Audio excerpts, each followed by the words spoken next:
How to share mobile data to another mobile. Hello everyone, this is Sabrina here to help you today. So without any further ado, let's get right into the video. So in order to share mobile data from one phone to another, you will have to use data hotspot or mobile hotspot. So this is available in your navigation bar. But before turning mobile hotspot on, make sure you have turned on mobile data in the phone that you are sharing from. After turning on mobile data, simply turn on mobile hotspot. Now you will see the password and your network name.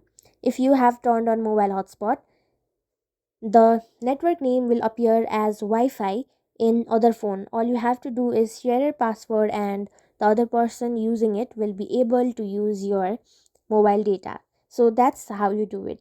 Thank you for watching this video. Make sure to like, share and subscribe to our YouTube channel. If you got any questions, comment them down and I'll catch you in the next one.